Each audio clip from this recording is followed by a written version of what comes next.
The meeting room fell silent as the holographic display flickered to life, revealing the tall, gray-skinned aliens. Their ambassador stood nearly 8 feet tall, looking down at the gathered human representatives with 4 glowing eyes.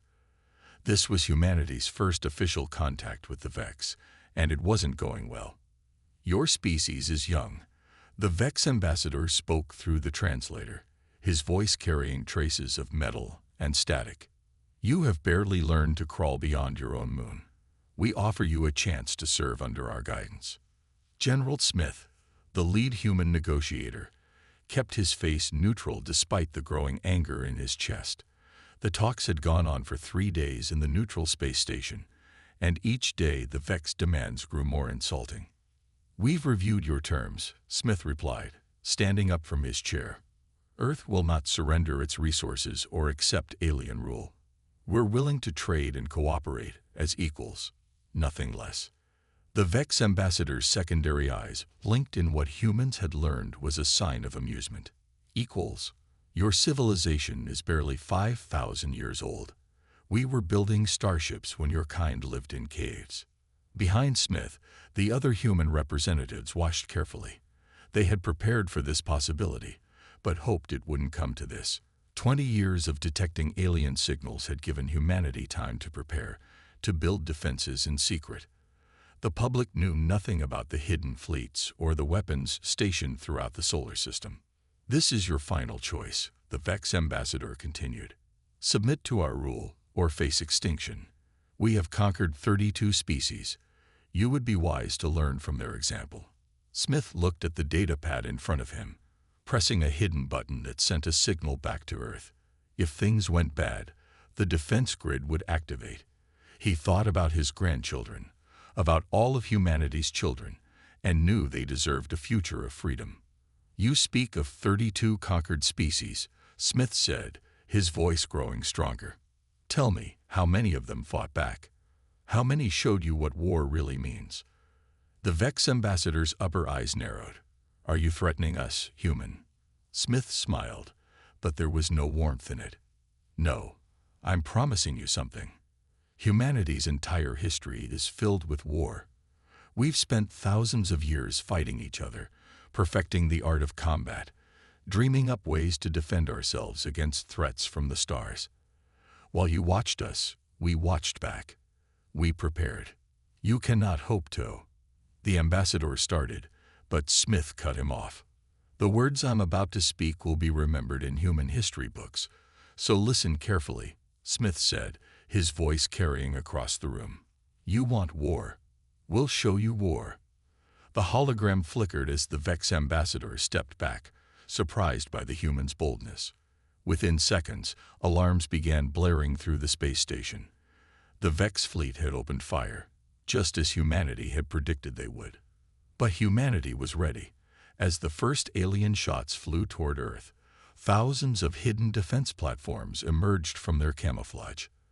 The real war was about to begin, and the Vex were about to learn why you should never underestimate human determination. The Vex fleet commander watched in disbelief as his first wave of ships exploded into clouds of debris. Hidden defense platforms around Earth's orbit had sprung to life, filling space with more firepower than he'd ever seen from a primitive species. "Impossible," he muttered, his 4 eyes fixed on the tactical display. Their technology level was assessed at barely interplanetary. "This is wrong." Another explosion rocked his command ship. The humans weren't just defending. They were counterattacking. Small, agile fighters poured out from concealed bases on Mars and the Moon, their designs unlike anything in Vex records. They moved like angry insects, darting between larger ships and striking with devastating precision. "Commander," one of his officers shouted, "they're using some kind of magnetic pulse weapons. Our shields can't adapt." The Vex had expected an easy victory, a simple show of force before the humans surrendered. Instead, they found themselves facing an enemy that had clearly spent years preparing for this exact moment. On the bridge of the Earth defense ship Thunder, Captain Roberts watched the battle unfold with grim satisfaction. "Send in the Ghost Squadron," he ordered. "Let's show them what else we've been hiding." A new wave of human ships appeared, seemingly materializing from nowhere. The stealth technology that humanity had developed in secret was proving its worth. The Vex ships, for all their advanced technology, never saw the attacks coming until it was too late. "Sir," his tactical officer reported, "the Vex are adjusting their shield frequencies. They're learning." Roberts nodded.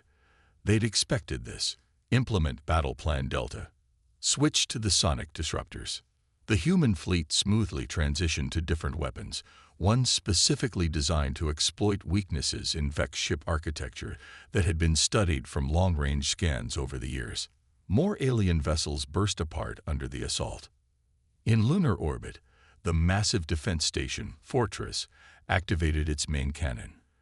The weapon was humanity's greatest secret, a gravitational beam that could tear ships apart at a molecular level. As it fired, 3 Vex cruisers were caught in its effect.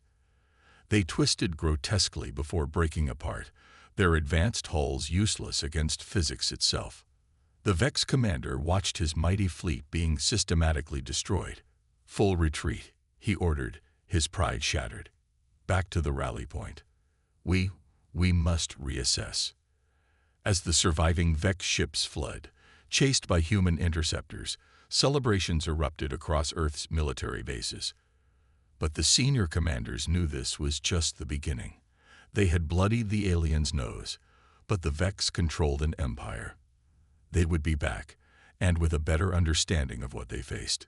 In the main command center beneath Geneva, General Smith watched the tactical display showing the retreating Vex fleet.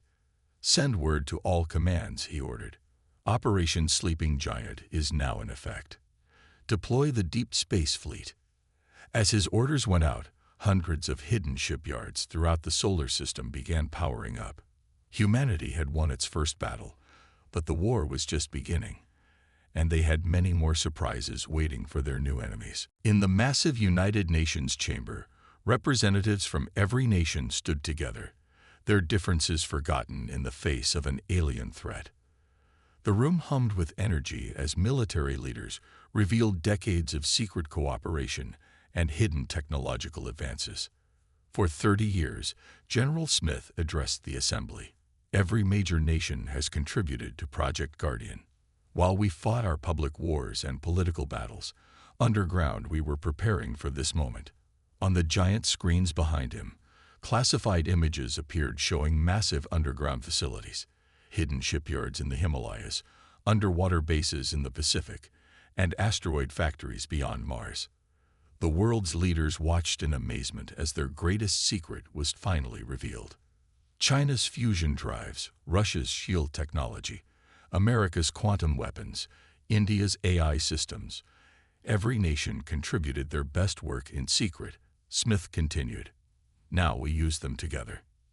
The next images showed the newly formed Global Defense Force, GDF, fleet assembling near Jupiter. Ships of all sizes, built by every nation, gathering for humanity's first major counterattack. Their hulls bore the new symbol of United Earth, a planet with a sword and olive branch. "The Vex think they caught us unprepared," said Admiral Lee, stepping forward. "Their defeat at Earth was just the beginning. Now we show them humanity's real strength." In orbit, the first joint operation was already underway. Brazilian space pilots flew alongside Russian gunners. Chinese engineers worked with German scientists, and Indian strategists coordinated with Canadian cyber warriors. Old enemies became brothers in arms. "We tracked their retreat," Lee explained, pointing to a star map. "The Vex fell back to their forward base in the Kuiper Belt. They're regrouping, but they're also vulnerable. We strike now before they can adapt to our technology." The assembled leaders watched as classified footage showed the GDF's first strike team departing. The ships moved in perfect formation, their crews representing every corner of Earth. Humanity's first united offensive force.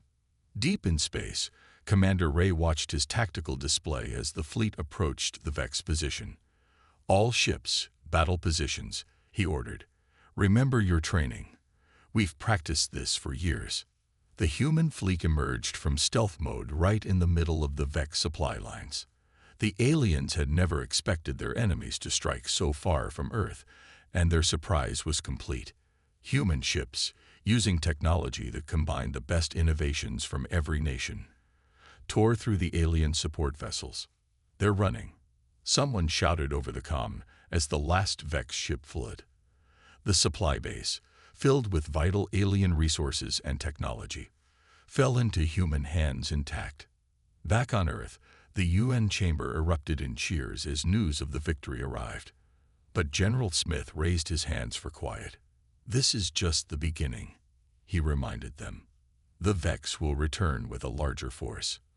But now they face a united humanity, and we will show them that Earth's nations together are more than a match for any empire." As if to emphasize his words, reports began arriving of more GDF victories across the solar system. Humanity had found its strength in unity, and the real war was about to begin. The Vex High Command's meeting chamber was filled with tension. Their most experienced military leaders gathered around a holographic display showing human battle tactics, and for the first time in their history, they felt fear. "They adapt too quickly," growled the Supreme Commander, his gray skin turning darker with stress. "Every strategy we use, they counter within hours. Every technology we deploy, they improve upon within days. This is impossible." On the display, footage showed human ships using modified versions of Vex weapons, technology they'd captured barely a week ago.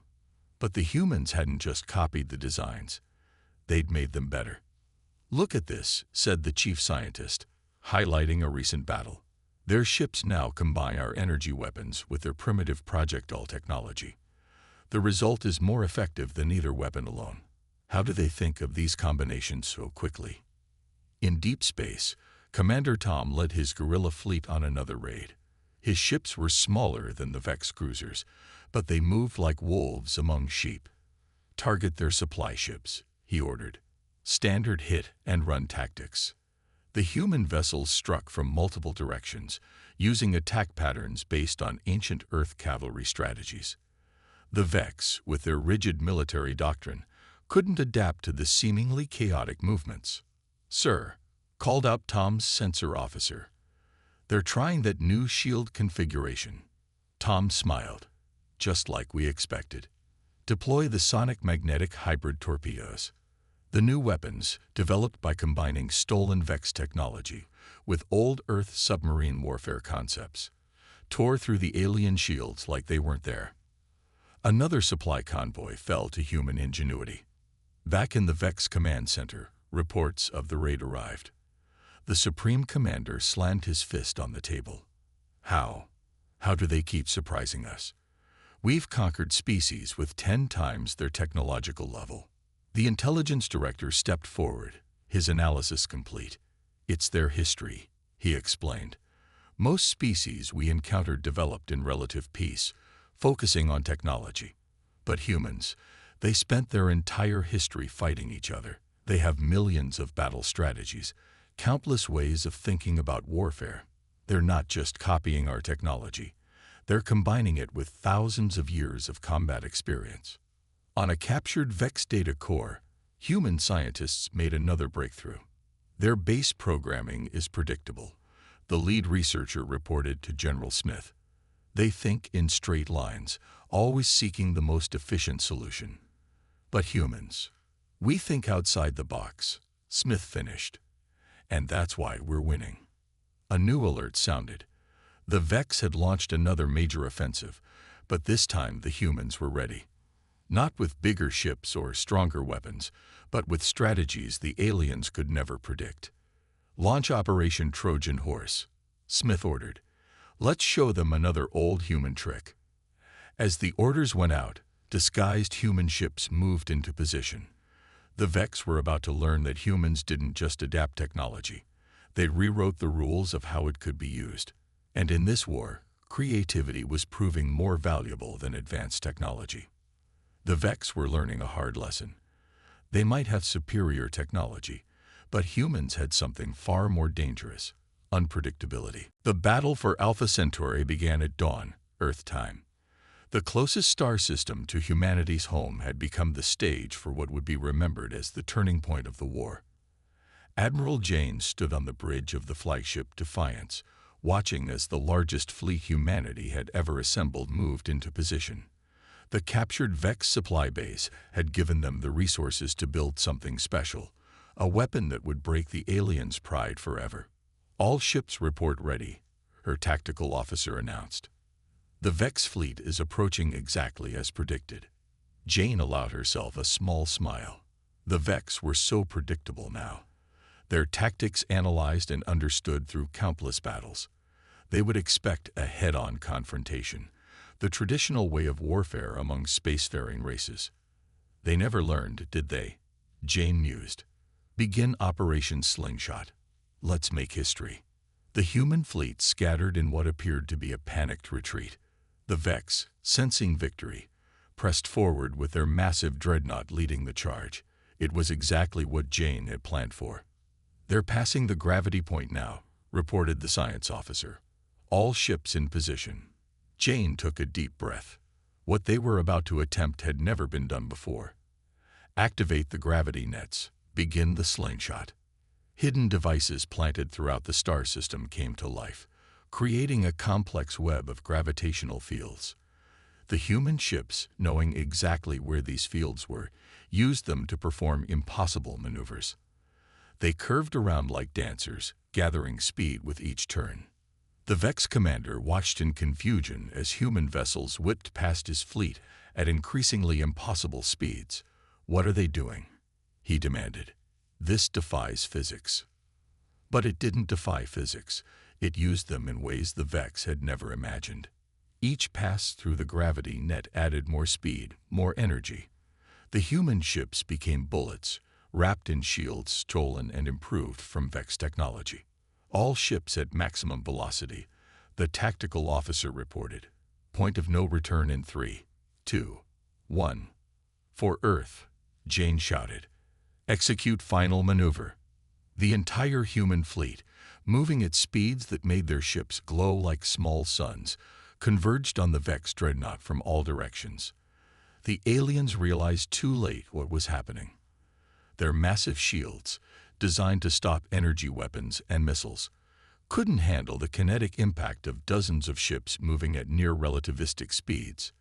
The Vex flagship, pride of their empire, broke apart in an explosion that lit up the Alpha Centauri system like a new star. The remaining alien ships, their formation shattered, fell into disarray. "All surviving ships, commence cleanup operations," Jane ordered. "Show no mercy." The battle ended in less than an hour. The greatest Vex fleet ever assembled had been destroyed by a tactic no spacefaring race had ever considered, using gravity itself as a weapon. In the aftermath, as human ships secured the system, Jane sent a simple message back to Earth. "Alpha Centauri is ours. The Vex will never forget this day." The humans hadn't just won a battle. They had shattered the myth of Vex invincibility. Now, for the first time, the aliens knew fear. The hunt was about to begin. The deeper humanity pushed into Vex territory, the more dark secrets they uncovered. Commander Reyes stood on the bridge of the scout ship Pathfinder, staring at the holographic display of yet another enslaved world. "Life signs confirmed," his science officer reported. "The natives appear to be humanoid, similar to the ones we found in the last system. They're being used as labor in the Vex mining operations." The sight made Rey's blood boil. They'd found 6 such worlds already, each home to species conquered and enslaved by the Vex. Some had been under alien control for centuries, their cultures nearly destroyed, their people broken.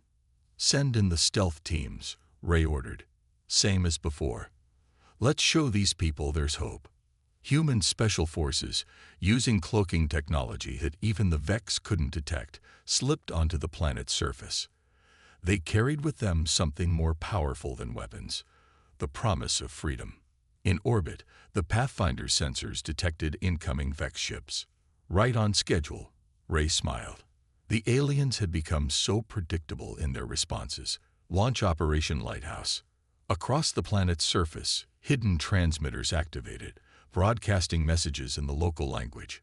The enslaved species watched in wonder as their Vex Overseer's technology suddenly failed, disabled by human cyber attacks. The ground teams report success. The comm officer announced, "The locals are rising up. They're attacking the Vex facilities." This was humanity's new strategy, not just defeating the Vex, but liberating their empire world by world. Each freed species joined the fight, bringing their own knowledge and hatred of their former masters. On the planet's surface, Major Bill led his team through a Vex control center. The aliens hadn't expected an attack from their own slaves, and certainly not one supported by advanced human technology. "Remember," he told the local resistance fighters, "hit their communication nodes first. Cut them off from reinforcements." The natives, tall beings with iridescent skin, moved with fierce determination. Centuries of oppression had given them plenty of reasons to fight. In space, the battle unfolded exactly as planned. The Vex ships, responding to the planetary uprising, flew right into the human fleet's trap. Ray watched with satisfaction as his ships emerged from hiding behind the system's moons, catching the aliens in a perfect crossfire. "Send word to command," Ray ordered as the last Vex ship exploded. Another world freed. Request colonization support and defensive installations. This was the pattern now: liberate, fortify, and move forward. Each freed world became a base for further operations, and each liberated species added their strength to the growing alliance. The former slaves proved to be eager allies. They knew Vex weaknesses, understood their systems, and had centuries of gathered intelligence to share. What had started as humanity's war was becoming a crusade for freedom across the galaxy. "Sir," his tactical officer called out, "long-range sensors are picking up signals from the next system. It looks like another slave world." Ray nodded grimly. "Plot a course." The Liberation Fleet moves forward. The Vex were learning another human trait: the desire to fight oppression wherever it was found. Their empire was being dismantled, not just by human weapons, but by the very species they had fought broken beyond repair. Captain Mike stared at the holographic representation of the Vex core worlds.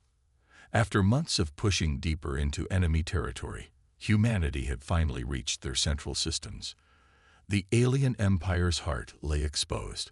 "It's heavily defended," his intelligence officer reported. 5,000 ships, automated defense platforms, and something new: they're using their slave species as living shields. Mike felt his jaw tighten. The Vex had grown desperate, showing their true nature more clearly with each defeat. "Begin Operation Shadow Step. Let's show them what humans can really do."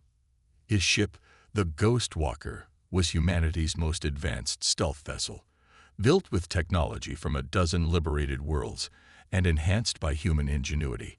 It could slip through any defense grid. "All systems dark," reported engineering.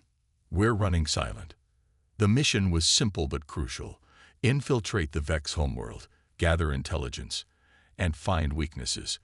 As they approached the planet, Mike saw the true scale of Vex civilization for the first time. "My God," someone whispered. The planet was entirely artificial, a massive construct of metal and energy fields. Billions of Vex moved through its levels like insects in a hive. "Launch the probes," Mike ordered. Tiny drones, smaller than insects, scattered from the Ghost Walker. Each carried sensors designed to peek into the heart of Vex society. What they found shocked everyone. The mighty Vex, terror of the galaxy, were falling apart from within. Their rigid hierarchy, once their strength, had become their weakness. "Look at this," the science officer pointed to incoming data. "Their lower classes are starving. They're pouring everything into the war effort. And these readings, their artificial planet is dying." Mike watched the data stream in. The Vex had built their empire on exploitation of resources, of other species, and of their own people. Now that system was collapsing. "Sir," the sensor operator called out, detecting massive energy fluctuations. Their core reactor, it's unstable. The Vex had been so focused on war, they'd neglected their own infrastructure. Their mighty capital was literally falling apart. Send everything back to command, Mike ordered. But first, implement Phase 2. Throughout the artificial world, the human probes released their secondary payload, not weapons, but information.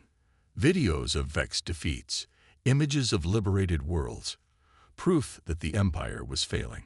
The lower classes of Vex society saw, for the first time, that change was possible. Message planted, communications reported, already seeing it spread through their networks.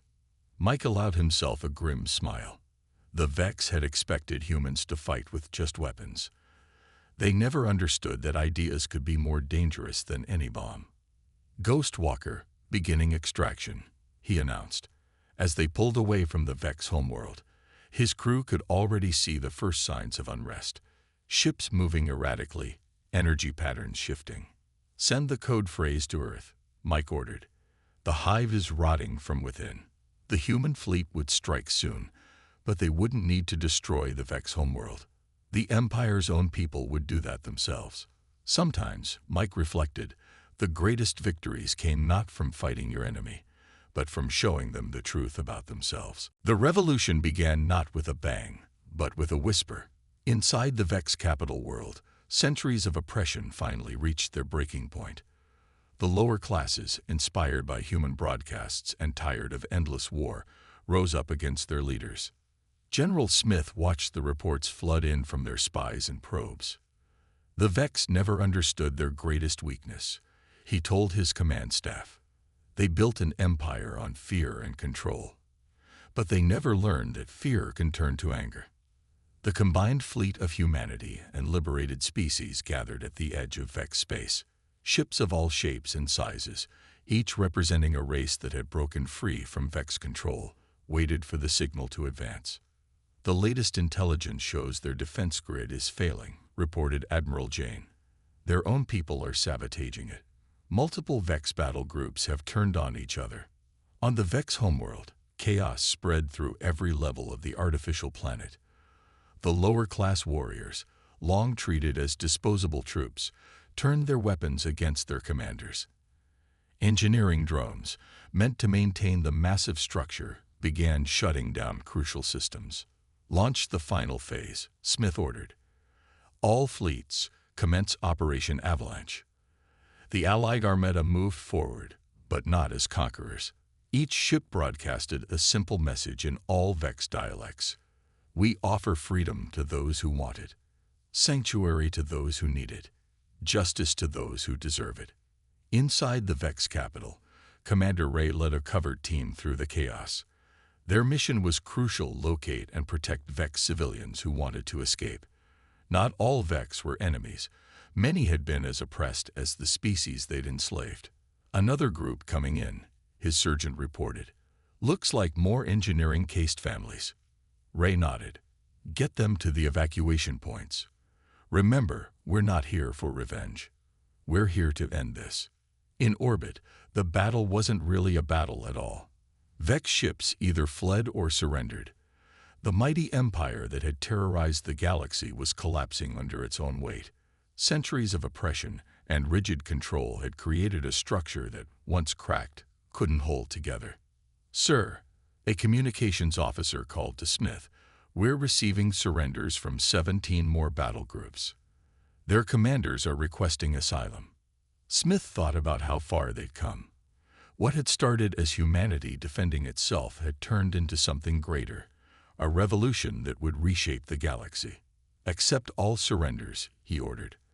Offer amnesty to any Vex who lay down their weapons. Show them we're better than their leaders were. The Liberation Fleet moved through the Vex defense lines like water through a broken dam. But they weren't destroying. They were saving. Rescue ships darted between the massive warships, picking up escaped slaves, rebellious Vex, anyone who wanted a chance at freedom. As the day ended, Smith looked at the tactical display showing the Vex Empire breaking apart. Send word to Earth, he ordered. The war is almost over. But our real work, building a free and just galaxy, is just beginning. The revolution wasn't won with just weapons, but with hope. The Vex Empire fell not to superior firepower, but to the simple idea that all beings deserved to be free. In the Grand Council Chamber of Earth's United Nations, representatives from 200 human nations and 30 formerly enslaved species gathered to witness the end of an era. General Smith, now older and grayer, stood before them to deliver the final report. The last Vex resistance ended yesterday, he announced. Their capital world is secure. After 2 years of war, we can finally say it's over. The chamber erupted in cheers, but Smith raised his hand for silence. But victory isn't about destruction. It's about what we build from here. On the screens above, images showed the transformation already beginning.